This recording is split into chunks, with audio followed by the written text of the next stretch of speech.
ওয়ালাইকুম আসসালাম।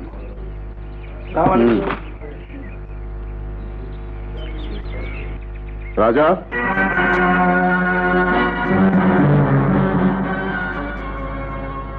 এলাকার সবাই আমাকে সালাম দেয়, তোমার হাত ওঠে না? ও মৃধা, জুতো লাখ টাকা দিয়ে কিনলেও তা পায়ের নিচে। মানুষের অবস্থা পাল্টালেও চেহারা পাল্টায় না, আর চেষ্টা করলে সবকিছু ধুয়ে মুছে ফেলা যায় না। তোমার বাবার দাদা এক সময় আমাদের করছিল, তোমার মুখের দিকে তাকালি কথাটা মনে পড়ে যায়, আর তখনই আমার ডান হাতটা জমে পাথর হয়ে যায়। আর জমে যাওয়া হাত বাড়িয়ে যখন আমার থেকে টাকা নাও, ওই হাতই পালকের মতো হালকা হয়ে যায়। টাকাটা তো ভিক্ষে নয়, বিনিময়ে আমিও তোমাকে কিছু দেই। সেদিনও শেষ সম্বল ভিটে বাড়িটুকু আমি তোমাকে লিখে দিলাম। রাজা, আমার বাবার দাদার বাড়িতে কাজ করত, আর সে বাড়িও নেই, গ্রামও নেই, সর্বনাশা পদ্মা সবই টেনে নিয়ে গেছে। আর সেই বাড়ির সন্তান হয়েও তুমি আজ একজন সাধারণ চাষি, তবু তোমার তো অহংকার কিসের? একটা কথা ভেবে বড় আফসোস হয় মৃধা, তুমি এত সালাম পাও, তবু তোমার ক্ষুধা মেটে না কেন? চলি।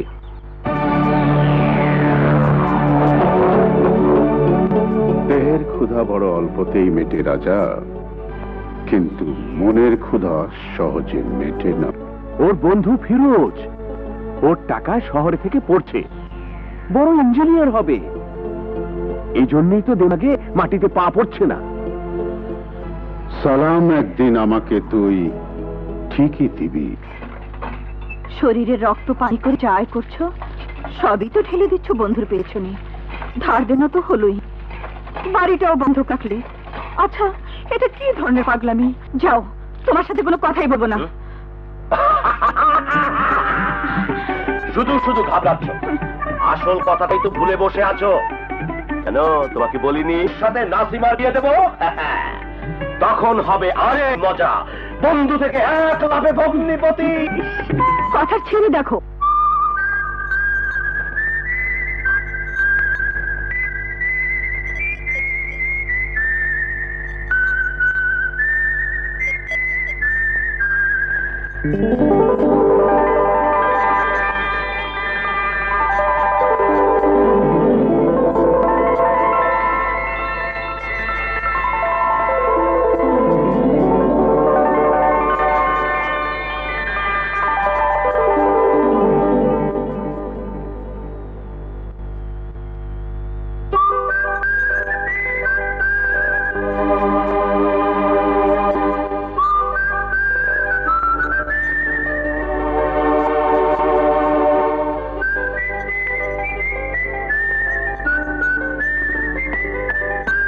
আড্ডুম বাড্ডুম ঘোড়াডুম সাজে,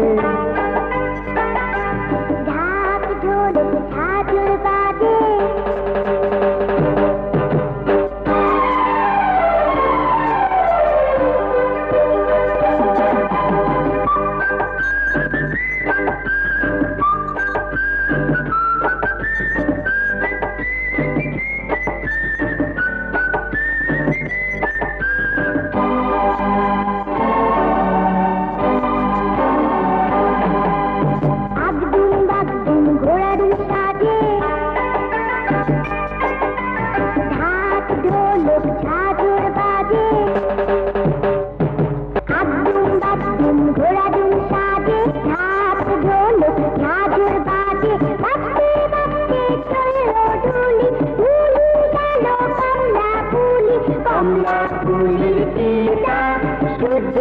আমার বিয়েটা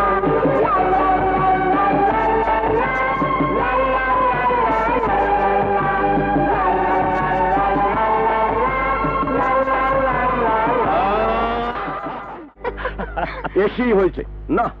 বয়স বাড়লে কি হবে, তোর চরিত্রের পরিবর্তন হলো না, কোনোদিন হবেও না। আমরা চাচা ভাতিজা চিরকাল একরকম থাকবো। তোর জন্য একটা সুখবর আছে রাজা। বলেই দেখ না। আমি পাশ করেছি।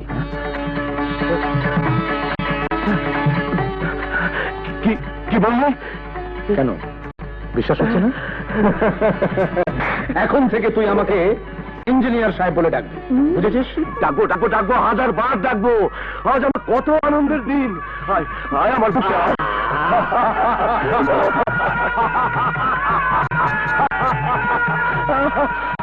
আরে তখন থেকে হা করে দেখছো কি? ভালো খানা পিনার ব্যবস্থা করো। আমার ফিরোজ পাস করেছে। আজ আমার বাড়িতে পোলাও রান্না হবে। নাসু, নাসিমা, ওরে নাসু, জলদি মুরগি জবাই দে। কিরে, এখনো এখানে দাঁড়িয়ে আছিস? কি বলে গেল শুনিসনি? আর দেরি নেই, সময় হয়ে গেছে। এবার দেখা যাবে কত ধানে কত চাল।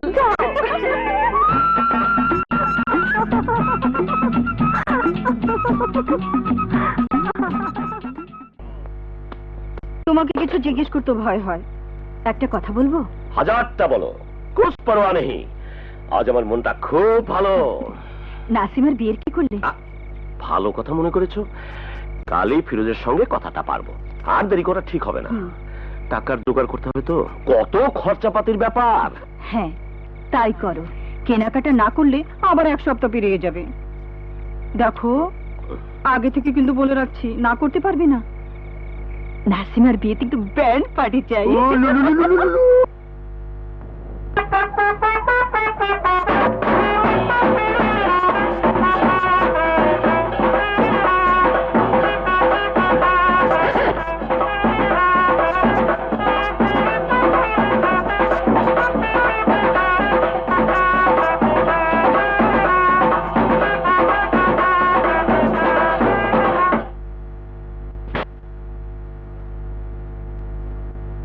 সালাম না হয় নাই দিলে, বাড়িতে মেহমান এলে বসতে দিতে হয়, সেটাও ভুলে বসে আছো। সেটা পরে বিবেচনা করা যাবে। তার আগে আমি জানতে চাই, ঢোল বাজনা বাজিয়ে হঠাৎ আমার বাড়িতে উপস্থিত হবার হেতুটা কি? তার আগে মিষ্টিগুলো রাখো তো রাজা, আমার হাত ব্যথা করছে। মিষ্টি? কিসের মিষ্টি? কি মুশকিল, বুঝতে পারলে না? বাজনা বাজিয়ে মিষ্টি নিয়ে কারা আসে? শাদির পয়গাম। মানে মৃধা সাহেব, বলুন না। রাজা, ফিরোজের সাথে আমার একমা বোন আলেয়ার বিয়ে দিতে চাই। আমি জানি ফিরোজ শিক্ষিত ছেলে, তবে আমার বোনটাকেও কাজ চালিয়ে নেওয়ার মতো লেখাপড়া শিখিয়েছি। দুজনকে মানাবে ভালো। তাছাড়া যৌতুক হিসাবে যত টাকার প্রয়োজন নেই। ফিরোজকে আমি বিক্রি করব না। এটা বেচা কেনার ব্যাপার নয় রাজা, সম্পর্ক গড়ে তোলার ব্যাপার। তুমি চুপ করো, আমি তোমার সাথে কথা বলছি না। ফিরোজের সাথে তোমার কোনো সম্পর্ক হতে পারে না। কারণ কেউ বাড়ি বয়ে এলে তাকে অপমান করা আমার বংশের ধারা নয় মৃধা। তবুও যদি এতগুলো লোকের সামনে কারণটা আবার নতুন করে জানতে চাও। রাজা, গক্ষুর সাপে লেপা দিয়ে দাঁড়িয়ে আছো, ছবল খেলে সইতে পারবে না। ছবল দেবার আগে তার মাথা গুড়িয়ে দেবার মন্ত্র আমার জানা আছে মৃধা। না, নেই, কোনো মন্ত্রই তোমার জানা নেই। দেয়ালে তোমার পিঠ থেকে গেছে রাজা। আমি চাইলে এই মুহূর্তে তোমাকে ভিটে ছাড়া করে পথের ভিখারি করে দিতে পারি। হ্যাঁ হ্যাঁ, তুমি তা পারো। তোমার মতো লোকের দ্বারা সবই সম্ভব। কিন্তু তাতে রাজা ভয় পায় না। ফিরোজকে লেখাপড়া করাবার জন্য আমার বিষয় সম্পত্তি সব সব তোমাকে দিয়েছি। কিন্তু একটা কথা মনে রেখো, আমার আত্মাকে তোমার কাছে বিক্রি করে দেইনি মৃধা। আমি যা করেছি সব আমার বন্ধুর জন্য করেছি। আমি তোমাকে স্পষ্ট জানিয়ে দিচ্ছি, এর চেয়ে বেশি অপমান যদি না হতে চাও, এক্ষুনি এক্ষুনি এ বাড়ি থেকে বেরিয়ে যাও।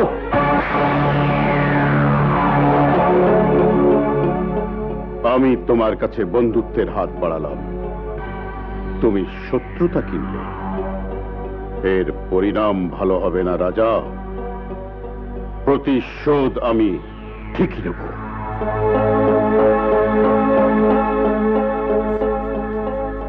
সব চল। রাজা,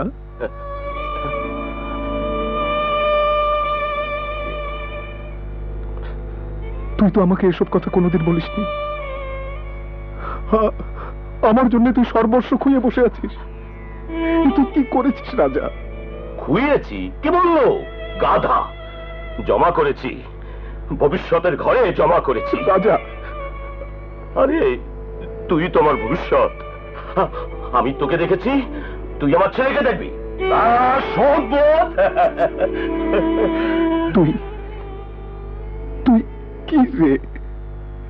তো মানুষ নাকি? কিছু না, নিমিত্ত, বুঝলি, নিমিত্ত। আরে টাকা পয়সার জমি জিরা দিয়ে কি হবে রে পাগল? আসল বস্তু হলো বিশ্বাস। বিশ্বাসী যদি না থাকে, থাকলো কি? বাবা কি বলেছিল মনে নেই? বিপদেই তো বন্ধুর পরিচয়। সাঁতার জানতি না, পদ্মা টেনে নিচ্ছিল, ঝাঁপিয়ে পড়ে টেনে তুললাম। সেদিন তুই যদি ডুবে মরতি, তাহলে আমি মরে যেতাম। রাজা, রাজা, তুই বড় ভালো মানুষ রে রাজা। এত ভালো মানুষ ভালো না, তাতে ঠকতে হয়।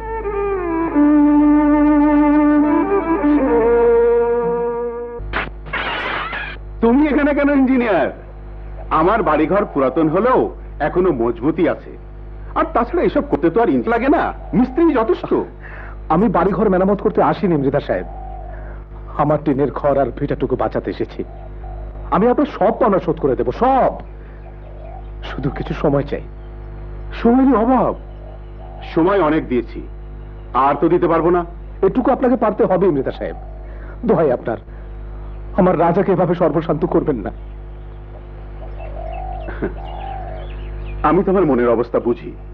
রাজা তোমার জন্য অনেক করেছে, তোমারও কিছু করা উচিত, নইলে লোকে যে তোমাকে বেঈমান বলবে।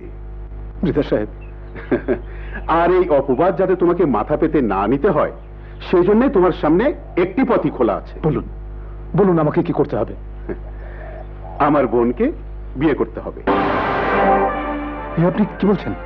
হ্যাঁ, এই একটি মাত্র শর্ত পূরণ করলে তুমি তোমার বন্ধুকে এই বিপদ থেকে বাঁচাতে পারো। বিপদেই তো বন্ধুর পরিচয়। সাঁতার জানতি না, পদ্মা টেনে নিচ্ছিল, ঝাঁপিয়ে পড়ে টেনে তুললাম। সেদিন তুই যদি ডুবে পড়তি, তাহলে আমি মরে যেতাম। ঠিক আছে, আমার বন্ধু রাজার জন্য, শুধু রাজার জন্য আমি নিজেকে বিক্রি করে দিলাম। কিন্তু আপনি যদি আপনার কথা না রাখেন? আমার বোন তো তোমার কাছে জামিন রইল। আমি নামের কাঙ্গাল, সালাম চাই।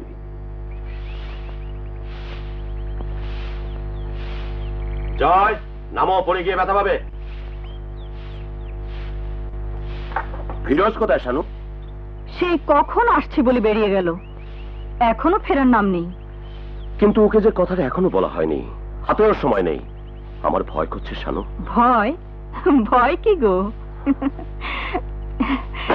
এত বড় ছেলেকে বাঘ ভালুকে খাবে না, এসে পড়বে। তাছাড়া তুমি আবার কাউকে ভয় পাও নাকি? পাই, অদৃষ্টকে ভয় পাই। অদৃষ্ট বড় ভয়ঙ্কর জিনিস, কাউকে ছেড়ে কথা কয় না। কে কে ওখানে?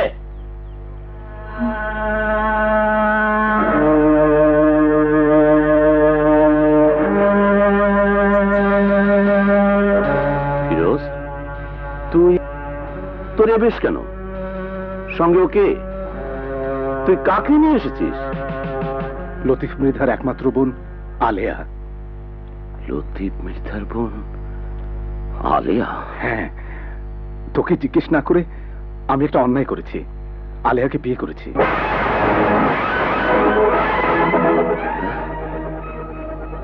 তুই তুই বিয়ে করেছিস? হ্যাঁ, তুই রাগ করিসনি তো? রাগ করবো কেন? এ তো সুখবর, আনন্দের খবর। কই গো, এসো। ফিরোজ বউ নিয়ে এসেছে।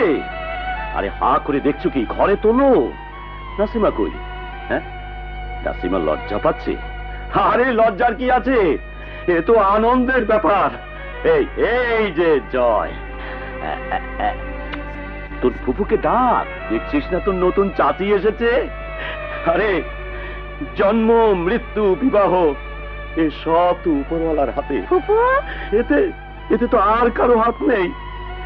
ফিরোজ ইঞ্জিনিয়ার, শিক্ষিত ছেলে, ওর নজর তো উপরের দিকে থাকবেই। আর তাছাড়া ওকে তো আমরা কখনো বলিনি নাসিমার সঙ্গে ওর বিয়ে দেব। ওর মতো ছেলে আমার মতো চাষা ভুষার বোনকে বিয়ে করবি বা কেন? ও যা করেছে ঠিকই করেছে, তাই না বউ? রাজা, এ কথা তো তুই আমাকে আগে কখনো বলিসনি। বাবা, ফুপু দরজা খুলছে না। নাসিমা, নাসিমা, নাসিমা, দরজা খোল। নাসু!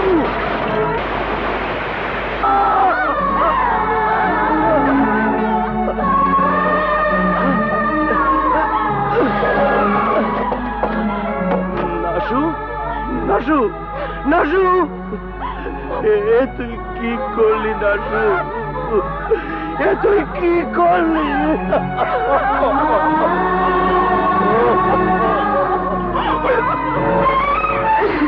নিমক হারাম, বেঈমান, এত বড় সাহস তো আমার শত্রুর সাথে হাত মিলিয়ে আমাকে বউ দেখাতে এসেছিস। আমার ছোট বোন সেই আঘাত সহ্য করতে না পেরে আত্মহত্যা করেছে। রাজা, আমার কথা শোন ভাই। নাসিমা তোর বোন, আমার কি পর? খবরদার, আর একটা কথা নয়। নাসিমা তোর কেউ হতে পারে না। তোর মতো জানোয়ারের সাথে কোন মানুষের সম্পর্ক হতে পারে না। বেরিয়ে যা রাজা, বেরিয়ে যা। নইলে নইলে আমি।